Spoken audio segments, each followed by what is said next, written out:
Everyone, once again, I am Sweet Chriselle Joy B. Andayo. Okay, so that is B.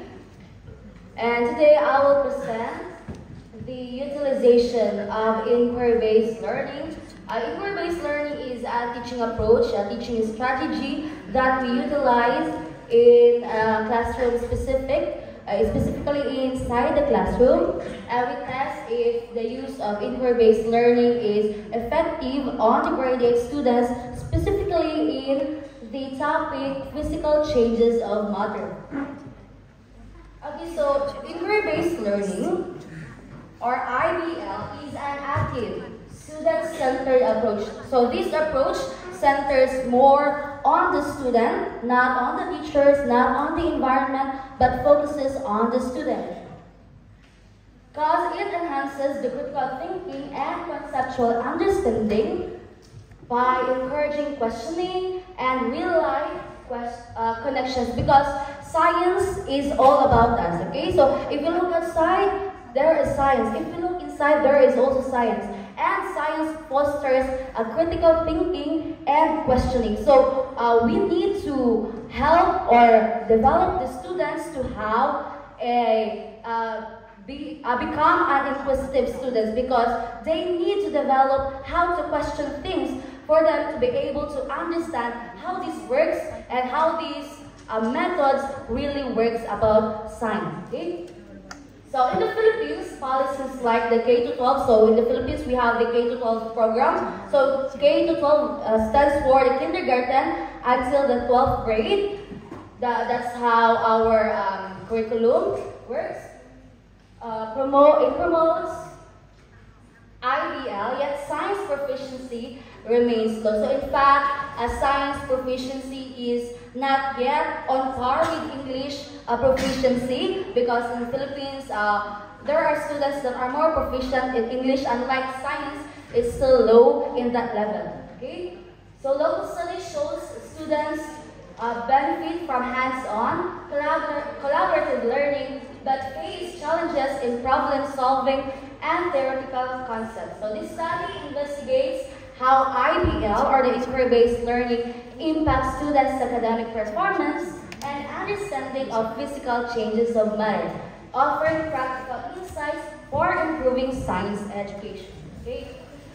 So this is the research gap. Despite the importance of science education, traditional teaching, or the conventional teaching method struggles to effectively convey complex concepts and develop critical, which is the experimental group. So as you can see, the students are on either at the front.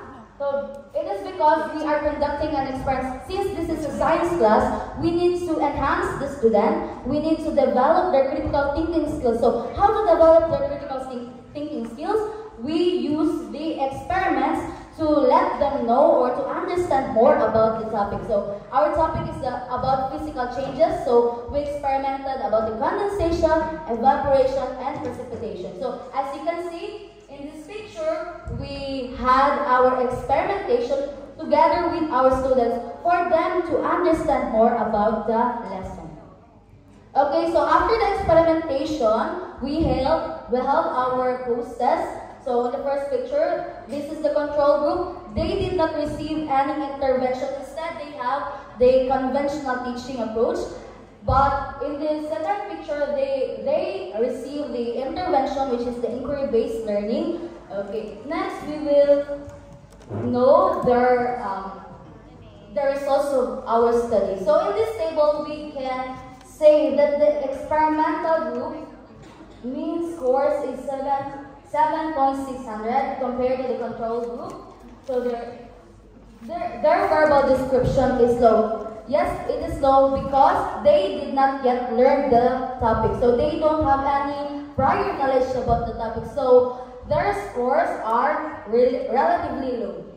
However, upon conducting our research, after the experimentation, the conventional teaching, they already have a knowledge about the topic. So when we handed our post-test, they were able to answer the questions correctly and efficiently.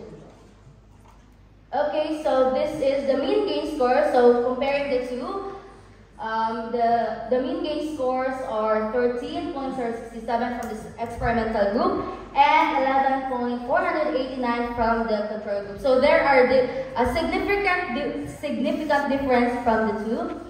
And lastly is the significant difference. So as you can see, the mean gain scores again, we have the 13.37 and 11.489. So the difference is 1.578. We use the TNP assessment. However, the decision of this research is failed to reject the null hypothesis. Why does it fail to reject the null hypothesis? Okay, so regardless of how we teachers really want to help our students to learn more about this certain topic or our lesson. However, we also need to consider the environment of the teaching and also the students' readiness. Because while we were conducting this experiment, students are not yet ready to have this kind of teaching approach. So our results find that it failed to reject the null hypothesis.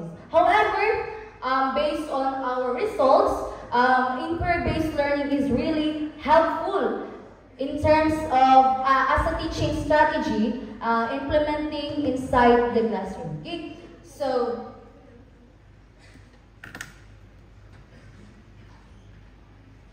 the study recommends that educators focus on quality instruction and student engagement across teaching methods, while administrators should support effective teaching practices and provide targeted training, particularly for IBL or inquiry-based learning implementation. So future researchers, if there are any future researchers who are interested to make a research about this, so they can explore specific factors influencing the effectiveness of inquiry-based learning, investigates its long-term impacts, and consider students' experiences and implementation fidelity.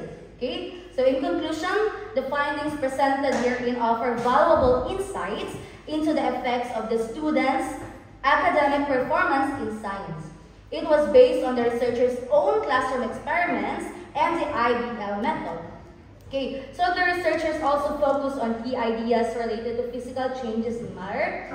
And this study not only adds to the existing knowledge, but also offers practical suggestions for teachers to improve students' understanding and skills in physical changes of matter. The evidence suggests that the disparity between the results and those of previous studies may be attributed to various factors. So according to the article published by the Singapore Physical Education Association in 2013, inquiry-based learning can be both flexible, okay, and inclusive, can empower students' self-directed learning. Okay. It highlights that when all the three are prepared, so we need to also consider the readiness of the students, the teacher, and the environment, as what I have mentioned earlier. Okay. So inquiry-based learning can be effective. So that would be all. Thank you. Thank you. To the second to the third last 2-year student at Lenschow University and major in primary education.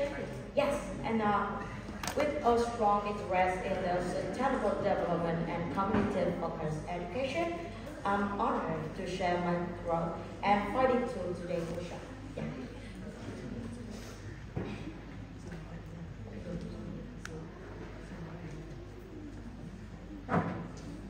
Yes, is today is one the main content will close is the one is introduction, and the two is student green startup, green challenge, and for impact and find solution, and the last one conclusion. Yeah. Yeah. And first in the introduction, The first was interfere of climate change, environmental degradation, and the organ need for the transition to a sustainable economy. Green entrepreneurship is becoming an inevitable trend, especially among young people.